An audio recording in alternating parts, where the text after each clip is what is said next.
pada saat sudah pertengahan cash, kalau nggak dia megang kepala atau istighfar. Itu apa tuh? Isyarat itu menandakan apa nih? Artinya kita kasih solusi. Assalamualaikum Ustadz. Waalaikumsalam warahmatullahi wabarakatuh. Ada Bang Daril, Bang Luki. Oh Masya Allah, hayakumullah. Ini happy banget ya.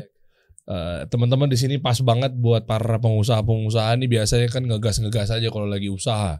Ya kan bisnis, gas, tapi sementara nggak didasarkan sama ilmu. Biasanya begitu Ustadz. Nah yang berikutnya lagi yang mau kita bahas kenapa pada ngumpul di sini luar biasa. Kenapa? Karena teman-teman dari pengurus KPMI, Komunitas Pengusaha Muslim Indonesia beserta Dewan Penasihat ada Ustadz Amin Nurbaiz gitu, hafizahullah taala, itu betul-betul ingin mengkupas stigma-stigma yang sedang beredar. Ya Ustadz ya, misalnya seperti kayak ya tadi pengusaha misalnya langsung ngegas tanpa ilmu. Yang berikutnya justru malah yang skeptis atau sentimen, ya mohon maaf Anda harus buka gitu ya, terhadap mungkin dakwah sunnah, dakwah salaf. Kayak misalkan ini nih dakwah sunnah misalnya ngegas langsung aja, serba dilarang, dikit-dikit haram, dikit-dikit keluar udah dari pekerjaan sebelumnya. Tapi sementara mereka beranggapan begini, ya lu nyuruh-nyuruh keluar, solusinya mana? Keluar suruh dagang, tapi kita kan gak punya ilmunya nih. Ini yang mau kita bahas ini Ustadz ya. Nah oke, mungkin kita mulai dari awal dulu gini Ustadz. Sebenarnya apa yang harus dilakukan, pondasi-pondasinya ketika mungkin kita meninggalkan sesuatu karena Allah di pekerjaan sebelumnya. Apakah mungkin ilmu dulu 3 bulan, 6 bulan, nah, terus nggak dagang-dagang, sementara dapur harus ngebul nih Ustadz. Apalagi di sini ada Bang Daril ya. Antum berarti ketua yang di KES kan? ketua cash. Iya kan, KPMI Entrepreneur School. Bang Luki kan antum juga punya usaha dong. Ini pebisnis nih. Iya. Iya kan? Punya usaha. Apa bidangnya apa? Kemasan.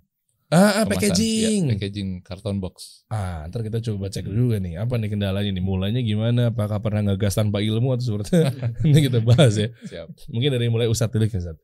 Gimana Ustadz nih? Pondasinya Ustadz. Fadhol Ustadz, barakallahu fikum. Alhamdulillah wassalatu wassalamu ala Rasulillah wa ala alihi wa sahbihi wa muwala. Memang kalau kita bicara ideal ya Bang Dari, kita bicara ideal itu setiap orang ketika mau melakukan sesuatu harus didasari dengan ilmu. Sebagaimana yang ditekankan oleh Imam Bukhari rahimahullah, al-ilmu qabla al-qawli wal amal. Orang itu harus berilmu terlebih dahulu sebelum dia berbicara dan sebelum dia beraktivitas.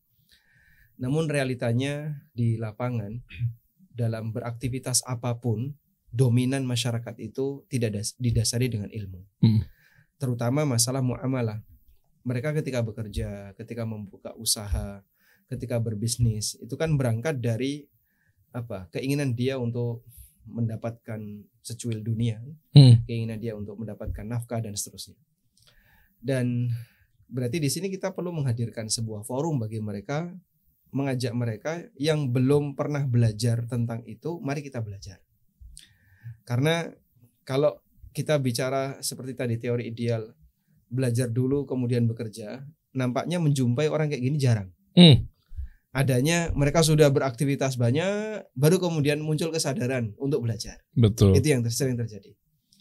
Sehingga kalau dimulai dari nol, terus langkah awal adalah ngasih insight tentang pendidikan Islam terkait masalah muamalah syar'i di teman-teman yang baru hijrah, itu memang ada 1-2, tapi kasusnya sedikit. Dominan yang banyak kayak tadi. Jadi berangkat dari sinilah kemudian KPMI sebagai salah satu komunitas pengusaha muslim yang hadir untuk memberikan literasi dan edukasi dalam masalah muamalah, membuat sebuah forum yang kami sebut dengan KES ya. KPMI Entrepreneur School. Dan saat ini yang menjadi rektornya itu Pak Daril. Masya Allah. Kemudian beliau juga alumni KES keberapa Pak? KES 3. KES 3 ya. Pak Kepala Sekolah berarti siap Pak. Mohon maaf saya kemarin sempat bolos Pak ya. Masya Allah. Dan Pak Luki ini sebagai salah satu alumni. KES berapa Mas? KES 2. KES 2 ya. KES 2. Alhamdulillah. KES 2 antum KES 3. KES 3. Berarti seniornya Bro. Berarti seniornya. Tapi kenapa yang jadi kepala sekolahnya? Ya memang begitu. Pilihan. Mungkin jenggotnya lebih tebal kali jenggot. Ilmunya lebih tinggi. Senior usia juga.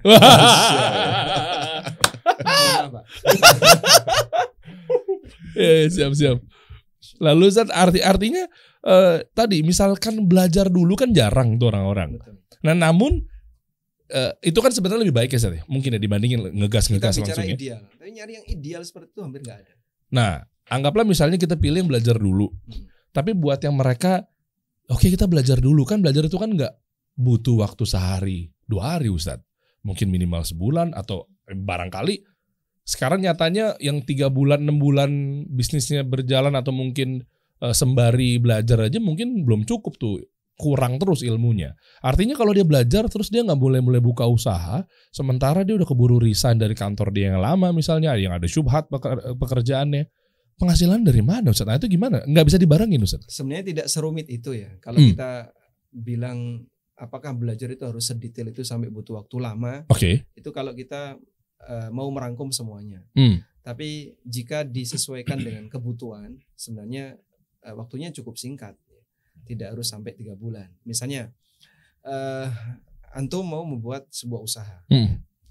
Lalu Bang Dery ngejak teman siapa begitu, udah unit saya ini kemudian kesepakatannya seperti ini. Mari kita konsultasikan ke seorang ustadz misalnya, atau orang yang paham tentang fikih muamalah.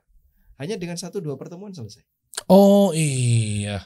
Disesuaikan dengan kebutuhan. Iya. Tapi kalau mau belajar lebih komprehensif sampai aneka akad dipelajari, nah itu ada di forum belajar tersendiri di kelas ya. Yeah. Cuman kalau sesuai kebutuhan untuk unit usaha tertentu bisa dijalankan cukup dengan salah satu fatwa atau arahan dari seorang ustadz dan seterusnya.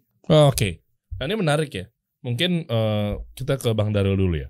Artinya kan sempat pelajarin ya mengenai sekolah lah ya istilahnya ya, sekolah pelajarin ilmu-ilmu bisnis itu sendiri. Plus mungkin kan tadi kan udah disebut juga di CAS ini, KPMI Entrepreneur School gitu ya. Dapat juga pasti fikih muamalah segala macam gitu ya. Ternyata ada hal-hal yang mungkin kita nggak tahu nggak sih sebelumnya. Kan kita taunya mudharabah gitu kan, taunya gitu-gitu kan.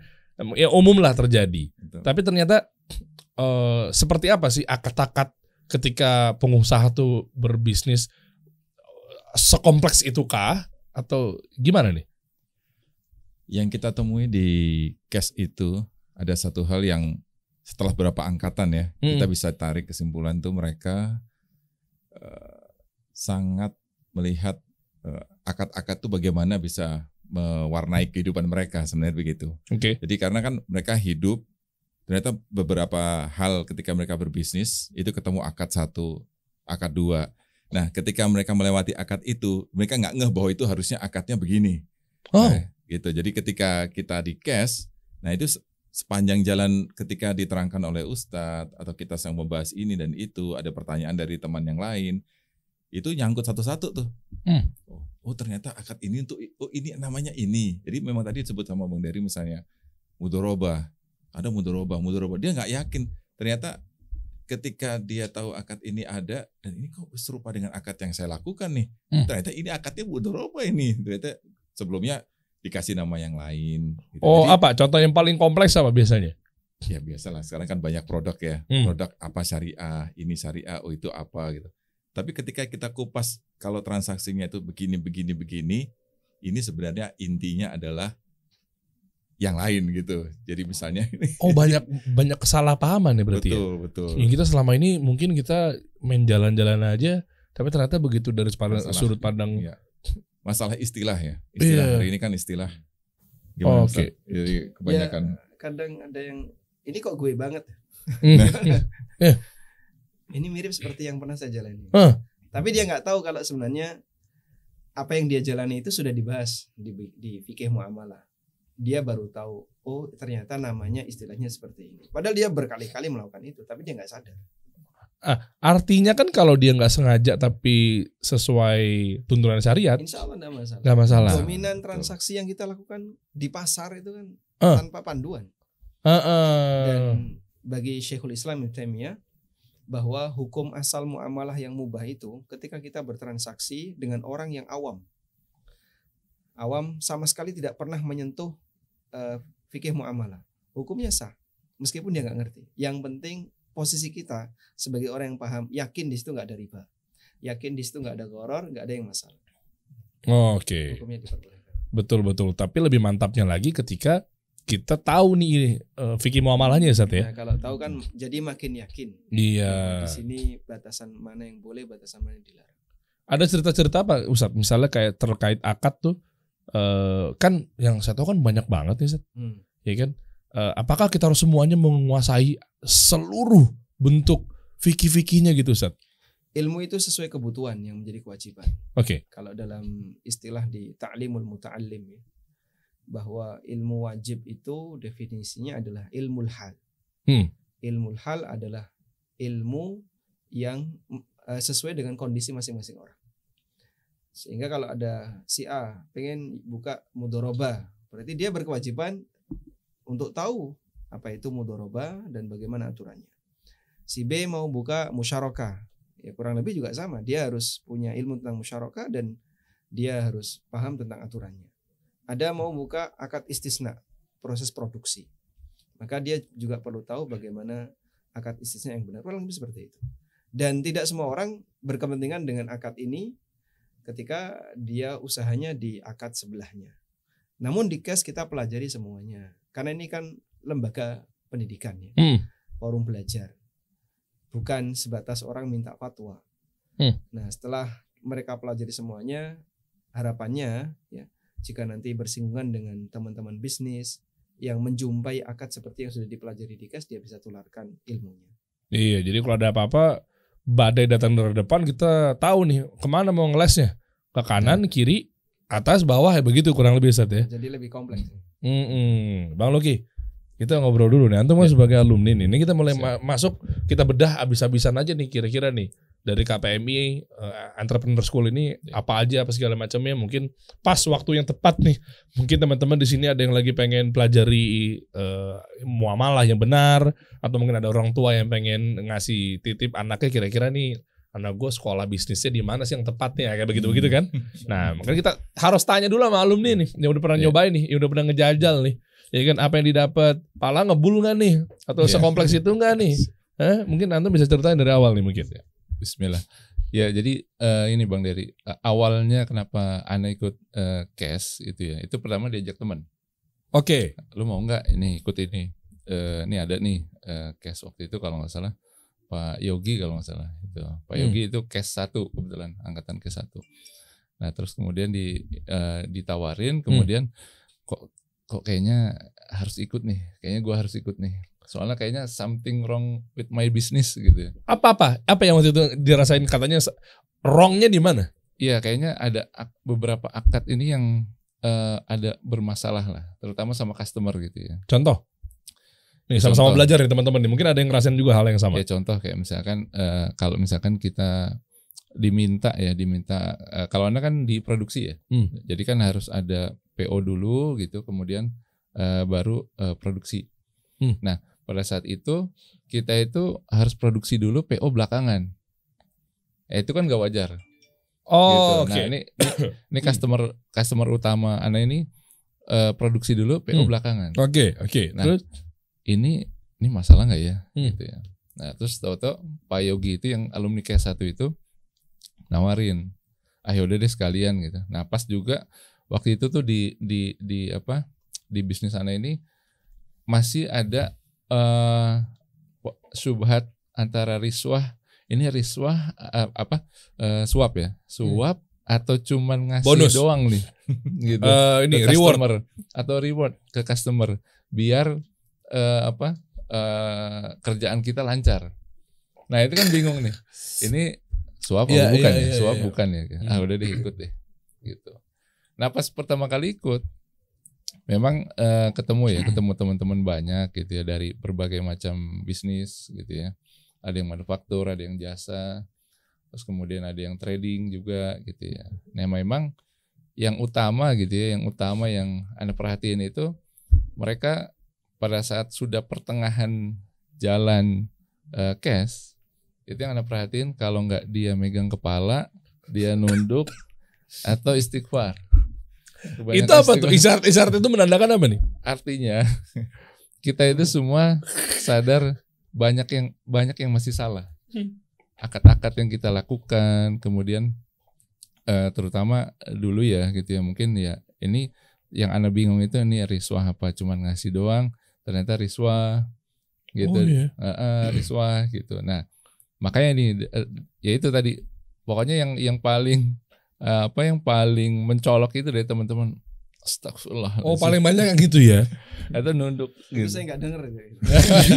Waktu saya ngajar nggak denger kalau nggak istighfar. Nggak kelihatan Ustaz. Nggak kelihatan. Aduh. Gitu. Oke. Jadi, wah ini memang berarti cocok gitu ya. Oke. Emang karena masih banyak yang salah di bisnis kita. Jadi memang udah lanjut nih berarti. Ini harus lanjut sampai selesai. Oke. Nah, apakah boleh Ustadz kayak Ana gini yang kemarin mau ikutan jadi belum sempat hadir, bolos kan Ana mau angkatan 11 gitu kan. Dengan alasannya daripada saya ketahuan mendingan saya nggak usah ikutan gitu. Itu Itu prinsip berbahaya itu. Iya kan? Tidak tahu untuk mempertahankan Oh, bisa sendiri. lebih bahaya itu Ustadz ya. Bahaya tuh. Contoh, jangan begitu teman-teman. Iya kan? Soalnya takutnya kan masih teman-teman juga siapapun itu merasa bahwa kayak mungkin jangan-jangan nggak ada hukum kali buat orang yang nggak tahu ya. Takutnya begitu. Syubhatnya kan begitu Ustadz. Karena dia nggak mau tahu, bukan nggak tahu. Beda ya. Beda. Apalagi Bang, yang istilah-istilah yang ini menarik ya. Kita ngomong sama alumninya dulu aja ya. Ya, biasanya. Jadi waktu ikut itu kita juga baru tahu tadi yang istilah mudharabah. Ternyata itu sudah kita kerjakan. Kemudian musyarakah. Nah, kemudian istisna. Nah, di produksi itu di yang bisnis yang skalanya produksi. Produksi itu kan, termasuk maklon ya? Bisa maklon, bisa produksi in-house sendiri. Bikin percetakan gitu ya? Nah, itu kan identiknya dengan istisna. Oke. Nah, tadinya tuh anak pikir gini, ini bisa nggak ya gitu ya? Boleh nggak ya? Kan maksudnya jangan menjual barang yang bukan yang belum dimiliki. Nah, sedangkan customer-nya itu dia mesen. Nah, Anda kan belum punya raw materialnya. Waduh. Nah, boleh nggak ya? Ternyata di akad istisna tidak masalah. Oh, nggak masalah ya Zat ya? Soalnya saya takut ntar begitu makan nasi Padang saya kena hukumnya Zat. Soalnya biasanya makan nasi Padang makan dulu bayar belakangan. Kan makan yang bukan miliknya Zat. belum dibayar ya. Ngutang dulu. Iya ya. Gue yang dikit tegang banget takut ngomongin akad saya juga takut salah. Kan Padang begitu Zat. Makan Mas ini Lapornya belakangan. Mau dihidangin belum jadi milik belum bayar tuh. Saya makan tuh rendangnya, ayam popnya, bayarnya belakangan. Tapi itu bukan istisna itu. Karena sudah jadi. Nah, gimana Zat? Salah satu deh. Menarik ya tadi ya. Mungkin detailnya sama Ustadz mengenai istisna, mengenai yang PO, apalagi coba model-model begitu. Model reseller. Iya. Karena Dropshipper. Karena di cash ini seperti tadi yang saya sampaikan dia komprehensif. Semua yang dibutuhkan oleh pengusaha kita masukkan dalam kurikulum. Nah, saya di cash ini kan sebagai wali kelas. Masya Allah. Yang menentukan apakah lulus atau tidak. Tolong Ustadz orang dalam kan. Iya. Makanya kalau antum sering bolos. Ampun Ustadz. Dan dulu yang nyusun kurikulum, alhamdulillah saya. Masya Allah.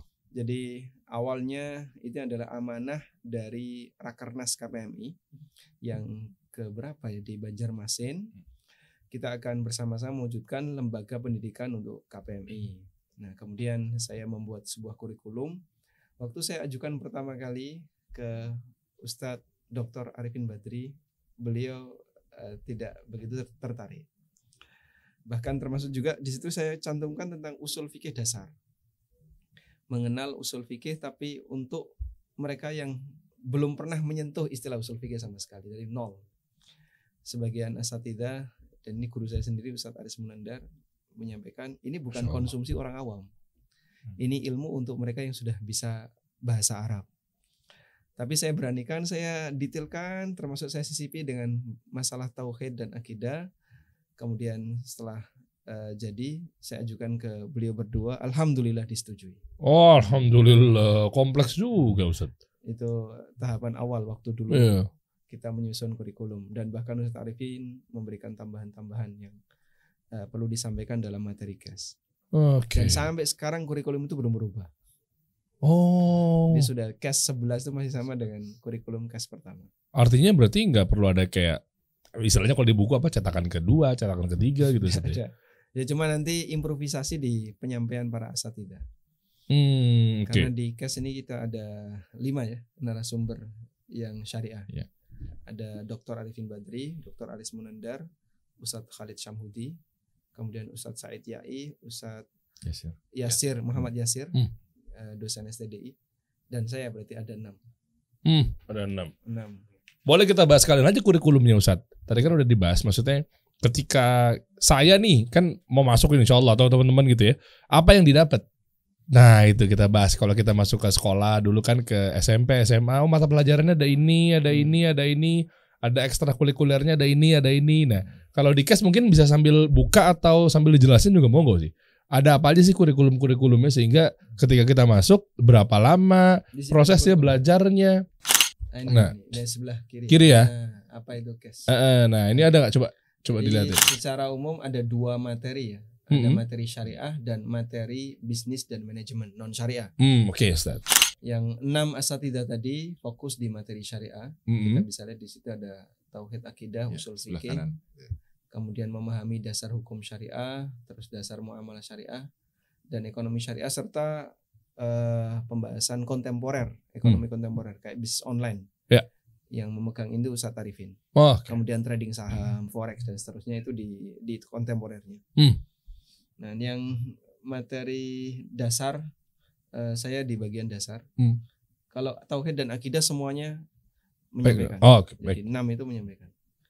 Kemudian yang spesifik di bagian kerjasama, akad musyarakah mudharabah itu Ustadz Muhammad Yasir. Kemudian yang fokus di bagian riba dan turunannya itu Ustadz Khalid Syamhudi. Lalu di detail masalah akad jual beli ada hak khiyar, ada bagaimana aturan membuat kesepakatan itu Ustadz Said Yai dari Palembang. Nah, kalau So. yang bisnis dan manajemen ini Pak Darul mungkin lebih paham ya. Nah, boleh. Ya, kalau untuk yang bisnis dan manajemen ini kita sengaja mendatangkan beberapa praktisi yang sudah benar-benar mengetahui ya dari sudah close loop lah dari awal sampai akhir mereka sudah tahu. Jadi kita bahas ada dari sisi human resource, terus kemudian dari manajemen keuangan, ada juga sampai ke arah manajemen untuk marketingnya, juga manajemen dalam satu perusahaan, misalnya dalam Seven WD-nya itu Bang Denny itu ya. Iya. Jadi ada langkah-langkahnya gitu ya? ya Ada. jadi Oh, Masya Allah. jadi istilahnya kita coba untuk membahas semua yang ada di dalam perusahaan secara mendasar aja gitu ya. Jadi yang dasarnya harus ada dalam semua perusahaan sehingga ketika kita ngomongin pengusaha restoran itu ada juga di situ dibutuhkan gitu. Jadi kita nggak langsung masuk misalnya nih membahas tentang properti ya kan kalau yang punya usaha restoran ya properti nggak ada gitu kan. Nah, jadi kita sengaja di situ bahannya lebih ke arah yang mendasar. Semua bisnis memerlukannya. Oke. Gitu. Nah, tadi kan Bang Ustadz Ami udah menyampaikan terkait pemateri-pemateri tetap ya. Kan ada syariah sama ada materi bisnis dan manajemen. Kalau di bisnis dan manajemen ini juga sama porsinya, ada pemateri yang tetap juga. Nanti mungkin bisa disebutkan. Tadi Anda baru dengar Bang Denny aja tuh. Ya, atau mungkin berubah-berubah, ada kayak semacam dosen tamu misalnya. Dan proporsionalnya berapa? Apakah 50% atau fokus di syariahnya atau fokus di ilmu duniawinya, kasarannya gitu. Kita lebih ke arah materi syariah sebenarnya. Mayoritas. Mayoritas di sana. Berapa persen? Ada 60%. Mana tadi tulisannya? Yang kecil tulisan. Oh ya itu dia tuh. Materi yang disajikan dalam komunitas pengusaha Muslim Entrepreneur School ini meliputi materi syariah 60% dan materi bisnis manajemen 40%. Ditempuh selama 16 hari pertemuan, berarti sebulan Kita, Sabtu dan Ahad 2 minggu sekali. Oh, Gitu. berarti kalau 2 minggu sekali 4 dong pertemuannya, Sabtu sama Ahad. Sebulan 4 kali. Sebulan 4 kali. 4 bulan. Oh, berarti 4 bulan. Betul. Ya, oke. Gimana tuh, Bang, tadi? Misalnya pematerinya, terus Ada beberapa yang sudah jadi Kayaknya ada di bawah ya. Ada di sini. Coba. Ada nggak coba? Nah, terus. Nah, Oh ya, ini, ada bawa lagi. Ini. Oh Bang Fadil ya, di Basmele. sana ada Pak Fadil Basmele. Iya, Ya, owner Zahir. Ini betul. Zahir. Ah, Kami pun iya. pakai loh Zahir. Masya Allah. Bang Fadil. Masya Allah. Tuh. Ya kan ada Zahir. Terus beliau ini juga kan Pak Fadil ini Ufit juga kan? Iya. Iya. Iya kan? Ufit juga kan? Ufit TV itu. Benar. Sama pendiri KPMI. Oh Pak Rahmat. Oh, Masya Pak Allah. Rahmat juga. Oh ini mah udah dosen banget sekali ya. Gelarnya panjang sekali Pak Rahmat. Masya Allah Anda. Iya kan? Nah, terus ada Pak Nur Pak Nur Samsul Samsul, ya. buat yang ekspor Bisnis beliau kan. ekspor. Iya. 3 ya. 3 berarti Ada Yang lagi. dosen tamu juga banyak ya. Iya, ada tak? Oh ada juga. Dosen tamu. Masya Sesuai Allah. bidangnya masing-masing. Ada Coach Aris ya, untuk angkatan 11 misalnya ya. Ada Coach Aris di sana untuk strategi marketing. Ada, terus kemudian ada Pak Bambang Tauriantono, beliau praktisi HR. Jadi masalah HR yang biasanya jadi momok juga di beberapa perusahaan ya, ketika berhadapan dengan human capital ya. Gitu. Terus kemudian ada Bang Denny tadi, ada, saya kira itu ya. Oke. Terus kalau untuk semua elemen-elemen yang ada di bisnis mencakup ya, nggak cuma HR. Tadi saya dengar ada marketing. Betul. Ya jadi itu. Apalagi tuh biasanya tuh Operation kan operation beda-beda. Jadi yang kita sentuh adalah manajemen operationnya. Jadi Bang Denny yang masuk. Jadi bagaimana untuk strategi eksekusinya harus runut. Jadi eksekusinya yang kita bahas gitu. Oke. Terus kemudian jadi dari end to end-nya ke sana yang kita ambil. Jadi HR-nya, eksekusi di lapangannya harus runut gitu. Terus kemudian secara bisnis konsep perusahaannya juga kita bahas oleh Pak Rahmat ya. Jadi bagaimana visi dan misi suatu perusahaan itu harusnya bagaimana. Makanya ada tugas akhir kelompok tadi. Kita bentuk kelompok dan mereka harus bersirkah di sana untuk beberapa konsep bisnis tertentu. Misalnya properti. Ada yang untuk pangan, ada yang untuk papan. Nah, itu ada di sana, mereka akan memilih, mereka membentuk kelompok. Dan itu merupakan tugas akhir, mereka akan membuat satu bisnis. Wah keren. Bersirkah. Dan itu bisnis itu dalam sejarah cash ada yang sampai benar-benar jadi perusahaan. Oh iya, apa perusahaan apa? Wah, Produknya? ya produk. Ada, misalnya ada yang bikin Skincare gitu misalnya? Skincare belum. Belum. Konsultan. Ada yang konsultan keuangan. Al-Amin. Alamin. Kes Terus 1. Ehsan Property. Iya. properti itu kemudian. Properti. Oh. Syafiq. Jadi kan Syafiqnya kita Kevin? yang kumpul angkatan dari saya banyak tuh. arah ya. Kumpul dari banyak arah. Wih. Ya. Terus mereka ketemu, ada keseragaman. Kuliner, ngumpul kuliner.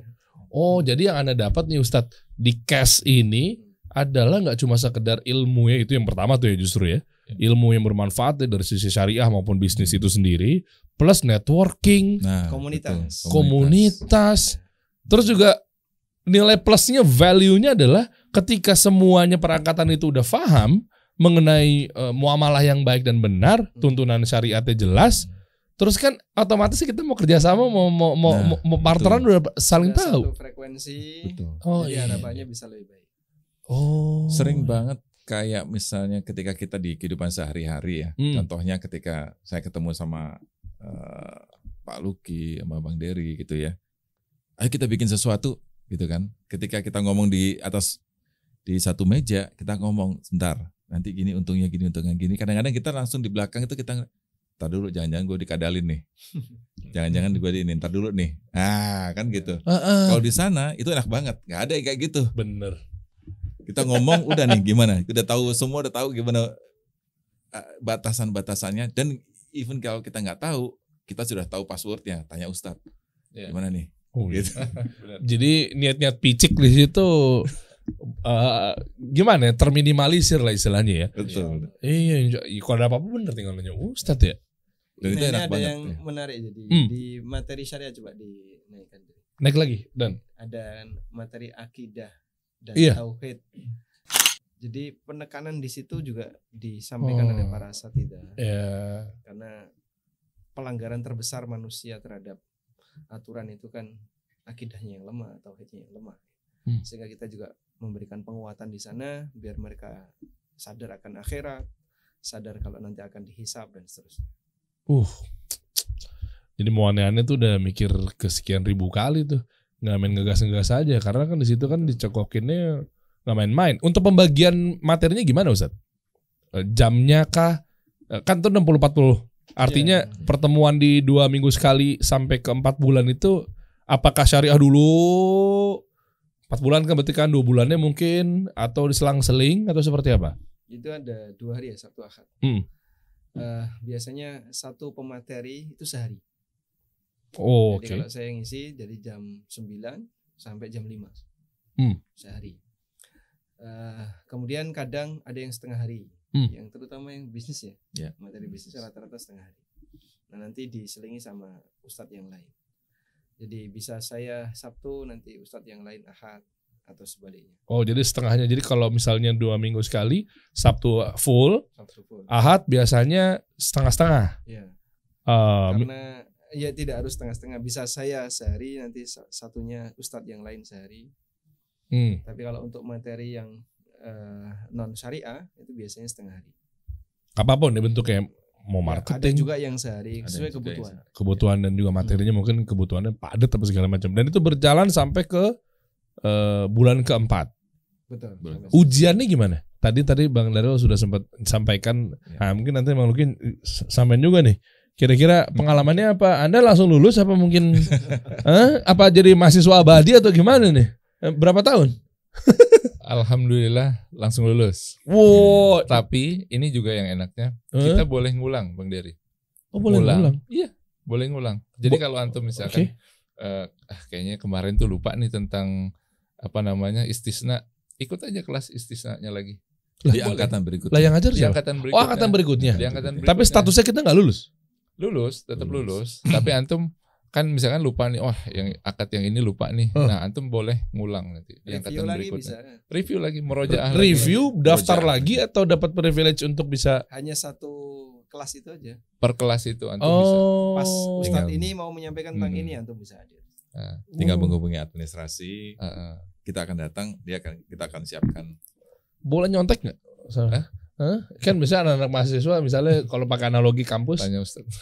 Hukumnya nyontek gimana Ustaz? Nyontek apa? Soal-soal ujian misalnya. Gitu. Kalau unit usahanya mau dicontoh silakan.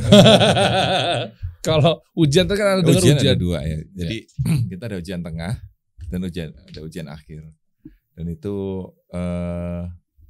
biasanya kita open book sebenarnya ketika belajar, tapi kita ngerjain udah close book. Oke. Gitu. Jadi kita sedang istilahnya kita memberikan mendorong para peserta untuk bisa naik kelas lah gitu ya. Jadi kalau misalnya nggak ada ujiannya kan kita nggak tahu kita sudah bisa naik kelas atau belum gitu. Oke. Sertifikat juga dapat juga ya? Dapat. Ya. Oke. Jadi lebih enak jangan nyontek Bang Dery. Kenapa? Karena antum akan tahu antum sudah sampai mana. Betul. Tingkat kemampuannya. Kan kalau untuk ngulang masih boleh. Iya, betul. Yang penting nanti hubungin admin aja. Gitu. Nanti insya Allah dibantu lah sama admin. Tapi deg-degan nih biasanya mungkin lebih sulitnya pelajaran ketika ujian tuh yang syariahnya ya. Ya yang syariahnya. Ya betul ya kan. Karena saya tahu muka Anda mungkin sama. Tadi Anda paling banyak istighfar yang di syariah ya. Betul. Kayaknya tuh akan melakukan hal yang sama terhadap saya tuh sepertinya. Betul. Mungkin ada makan istighfar, nangis-nangis atau gimana nanti. Gitu ya. Cuma satu hal tadi yang seperti diberitakan oleh Ustadz Ami ya, bahwa kebanyakan ini kan praktisi ya, dan mereka sudah melakukan akadnya. Jadi justru ini datang dari kebutuhan mereka sebenarnya. Jadi mereka ingin tahu, misalnya biasanya mereka bukan mempunyai akad istisna misalnya. Ada beberapa variasi dari kontrak misalnya. Mereka ingin tahu lebih dalam. Oh kemarin dibahas nih, tapi gue nggak terlalu merhatiin nih. Besoknya dia harus kebutuhan sendiri gitu. Jadi dia akan ulang sendiri, dia belajar sendiri, dan akhirnya biasanya dia akan nanya, Ustaz, jadi kayak gini. Nah itu yang akhirnya end to end dia dapat tuh semuanya. Oke. Gitu. Dan pada saat pelajaran nanya jawab biasa umum ya? Betul. Boleh-boleh aja ya. langsung. Dan itu Bahkan kelebihannya. di tengah bisa Iya. langsung tanya jawab. Hmm. Banyak di antara mereka yang bawa kasus. Sehingga Oh. kita ketika hadir, saya ingin menyampaikan kasus saya. Dan kita kasih satu sesi khusus di bagian akhir. Itu biasanya saya yang disuruh megang studi kasus.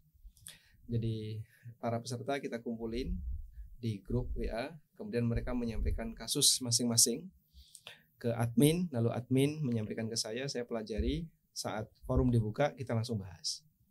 Itu sesi yang paling akhir, studi kasus. Biasanya apa Ustaz yang paling pelik?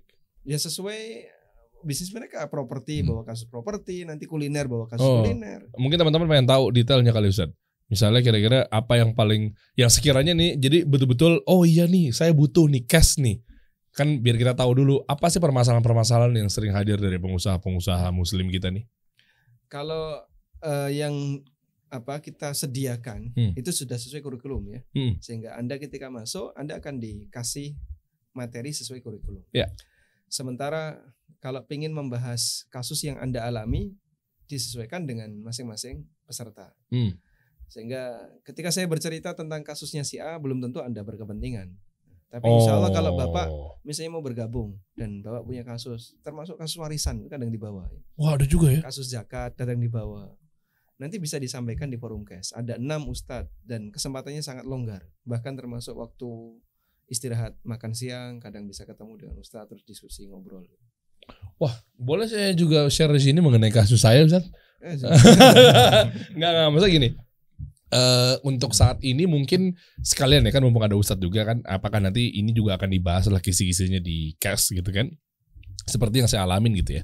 Artinya bukan kasus sih, tapi lebih kepada lagi euforianya di lingkaran ini Ustadz, terkait ada beberapa misalnya let's say kita sebut aja lah, tapi mungkin Anda nggak bisa sebutin siapa-siapa orang-orangnya apa segala macam, investor. Nah ini biasanya Ya alhamdulillah sih memang kita udah ada di tahap itu. Sejauh ini kasih solusi. Ini mungkin teman-teman ada yang merasakan hal yang sama juga ya. Mudah-mudahan. Kasih solusi ini kan memang kita bertiga Ustaz. Ya kan, founders lah. Ya udah, saya Renat, ada Halid juga.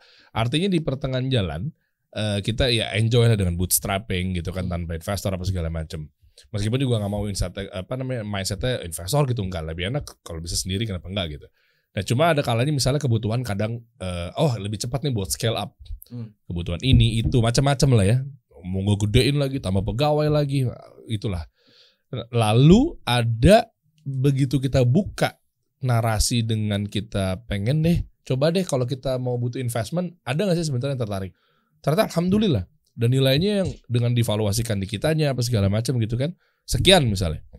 Nah cuma masih kehati-hatian kita. Ternyata misalnya masuk satu orang, satu PT misalnya, ada lagi misalnya PT kedua apa segala macam. Ketika nanti equity sahamnya itu dibagi-bagi, sekalian tanya juga Sate, bagaimana hukumnya Sate? Apakah memang hanya satu aja yang bisa? Dan ini kan kompleks banget. Belum lagi ada kebijakan-kebijakan yang mereka ada kepentingan-kepentingan buat nyambung ke inline. Apalagi kami bisnis media kan. Oh itu kompleks banget. Mengenai investor itu sendiri seperti apa Sate? Nanti bisa disampaikan ke Ustaz Muhammad Yasir. Masya Allah. Beliau fokus di gitu? masalah mudharabah, ya? kerjasama. Itu. Kemudian kalau mau melepas saham dan seterusnya. Termasuk kan sekarang tujuannya kalau yang IPO Ustaz Arifin biasanya. Baru Anda mau nanya. Misalnya nanti kan IPO Anda mau exit dengan nilai valuasi sekian. Ya kan, terus equity Anda sekian. Misalnya. Apakah main valuasi itu kan ada multiple, istilahnya dari revenue stream dikali berapa, pendapatan setahun tuh dikali berapa, oh berarti saham lo dinilai sekian miliar. Itu kembali ke standar, itu goror nggak sih? Kembali ke standar urf. Dan urf itu bisa menilai apa yang terjadi di masyarakat. Kalau syariah kan tidak menetapkan yang seperti ini, dalam arti kalian mau menilai usaha kalian, syariah tidak ngasih standar. Rumusnya kayak gini, hadis mana yang menyebutkan kayak gitu kan tidak ada. Sehingga yang model kayak gini dikembalikan kepada urf, al-adah muhakkamah, bahwa adah dan budaya yang terjadi di masyarakat itu bisa dijadikan sebagai acuan hukum. Kalau memang di sana ada ahli yang bisa mengukur, ya, misalnya tim appraisal khusus untuk menilai valuasi perusahaan, berarti dia bisa dijadikan sebagai standar. Oh, berarti secara syariah Ada kelonggaran dan kebebasan. Oh, Cuma alhamdulillah. namanya ilmu ya dikembalikan ke sumbernya. Ini yang bisa melakukan appraisal adalah tim A, yang bisa melakukan appraisal tim B. Dia jadi standar. Oke. Tapi seperti ini kembali ke kesepakatannya. Bisa saja antum memberikan valuasi nilainya sekian miliar. Tapi investor minta kayaknya saya nggak cocok kalau segitu. Saya turunin. Sah-sah saja. Kembali ke kesepakatan. Anda pikir gara-gara kemarin sempat ada bukan debat ya, diskusi lah kita di tim RUPS gitu ya. Artinya nih khawatirnya kalau kita ngambil ini atau kita ngasih equity sekian, kan delusi itu saham Ustaz. Iya. Ketika dia masuk Ada kan, delusi. ada delusi dong pasti kan. Kita udah lagi di lingkaran itu sekarang ini. Sekarang ini gamenya lagi begitu. Oh gitu. Kita nih, ini Anda buka aja deh. Nanti bisa dibuka itu di cash. insyaallah. Itu kan. Nah akhirnya pas jual, kok enak banget. Iya gak? Bener gak Bang? Cash 12 ikut. Ya insya Allah. Udah ada kok di grup. Dari 11 sih. Nanti undang lagi aja 12 ya. Itu tuh karena kita khawatirnya kok di sini apa goror apa enggak nih, karena kan valuasi sesuka-suka aja nilai. Iya.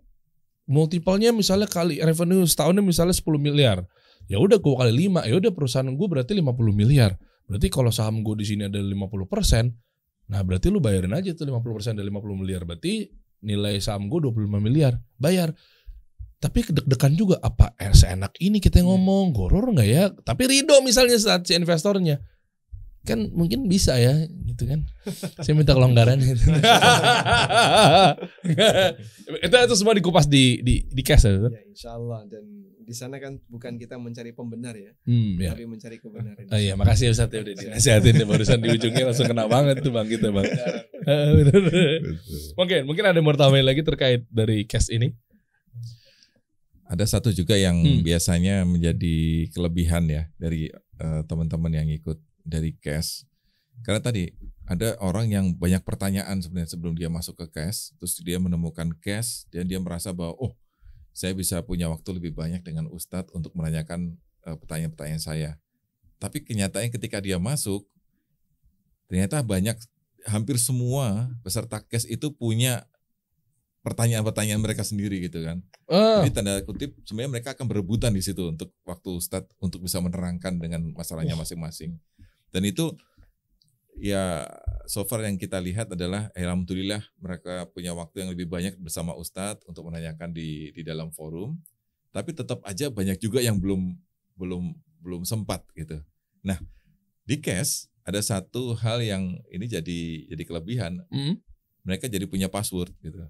Apa tuh? Saya alumni cash 10, saya alumni cash 9. Jadi ketika menghubungi Ustadz berikutnya setelah cash selesai, itu Ustadz biasanya lebih memprioritaskan. Oh, privilege.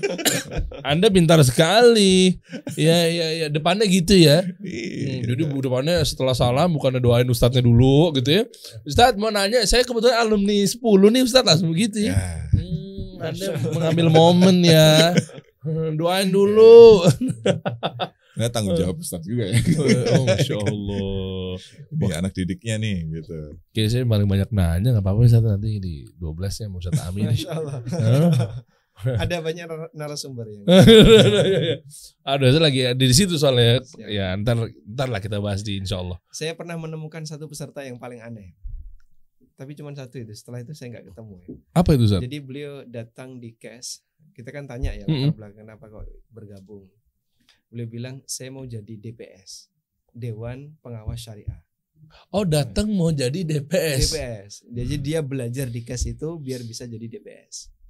Di perusahaannya? Di perusahaan dia, di lembaga keuangan dia. Oke.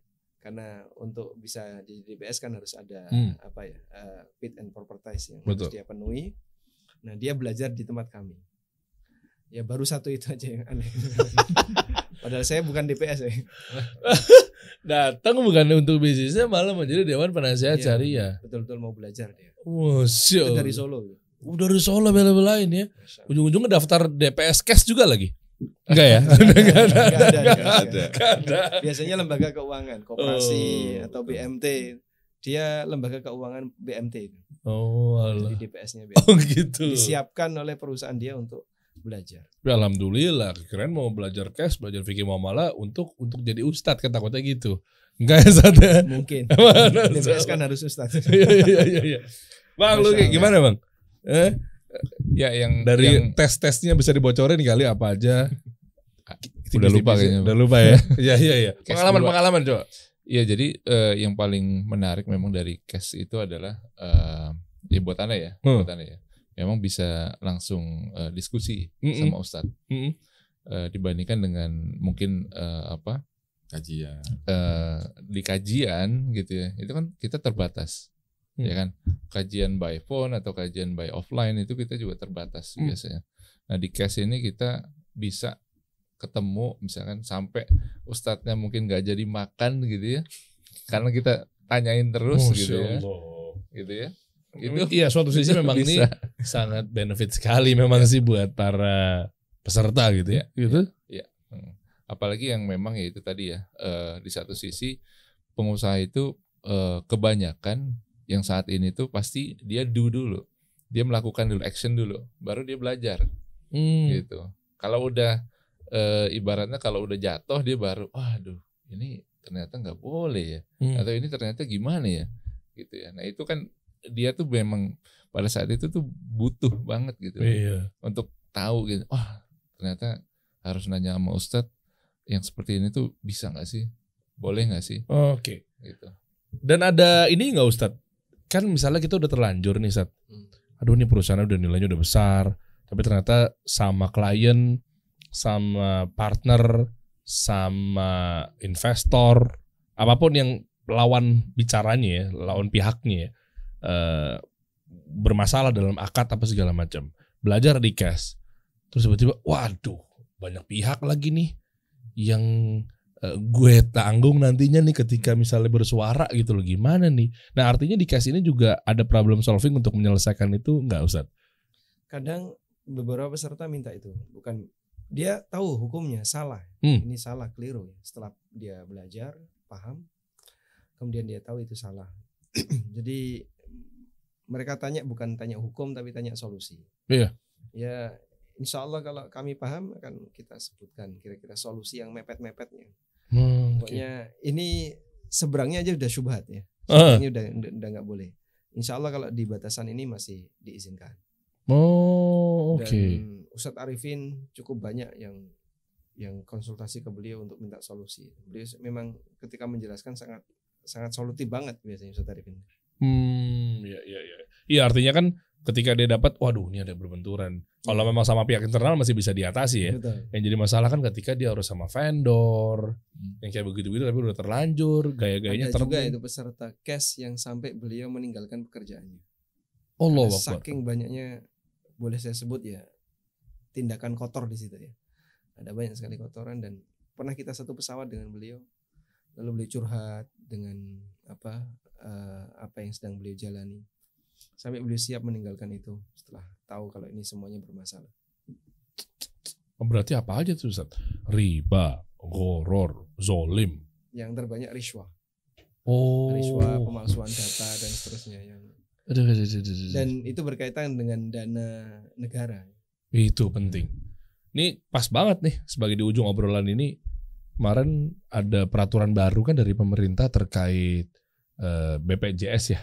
Saya baca beritanya tuh, BPJS itu ternyata ada beberapa, ini saya buka di sini aja ya, yang memang peraturannya yang untuk dapat BPJS harus digaji minimal sekian laporannya. Karena Anda baca Ustaz kemarin, karena mungkin kan pasti ada informasi kan ke kita karena segala macam selaku di akta kan direktur apa segala macam. Nah ternyata begitu. Artinya ketika misalkan nanti sebuah perusahaan, anggaplah mungkin bukan kasih solusi di luaran sana, terus dia ini ada juga yang sistemnya akal-akalan, lapornya bilangnya gajinya sekian ke pemerintah gitu istilahnya ya, biar turun BPJS tuh ke pegawainya, tuh nyampe tuh. Kadang-kadang lagi diskusi sama lintas perusahaan ya, mungkin saya nggak cuma dikasih solusi, misalnya perusahaan saya lainnya, terus nanya-nanya sama ke teman apa segala macam. Ada aja tuh oknum-oknum yang bilang mungkin masih di circle saya, diakalin aja Der. Diakalin gimana? Iya, lapornya ke pemerintah, bilangnya gajinya, saya lupa ya, nanti koreksi aja ya, 4, sekian misalnya, 4,8 gitu misalnya. Ya udah, tapi lu mah tetap gaji 4 juta aja. Tapi kan dia tetap dapat tuh BPJS. Yang begini-begini kalau kita nggak kuat-kuat pondasi di materi syariah, akidah selesai. Iya kan, maksudnya dengan dia mempersejahterakan karyawan happy. Cuma kan kita udah mungkin pemimpin nanti dipertanggungjawabkan nantinya, iya happy sih, tapi cara lu begitu. Wah itu tuh penting, makanya di cast ini nih materi-materi nggak cuma sekedar ilmu bisnis doang. Betul. Jadi Gitu. kita tidak hanya membahas ilmu, tapi kita juga menanamkan prinsip ya. Biar dia lebih sabar, lebih kuat, lebih teguh dan seterusnya. Masya Allah. Ada mungkin tambahin Ustaz? Sebagai di ujung mungkin nasihat buat saya pribadi agar menjadi apa ya? Ya pemilik perusahaan. Pemilik perusahaan yang bolos gitu aja. Aduh, saya balas juga di grup nih ya.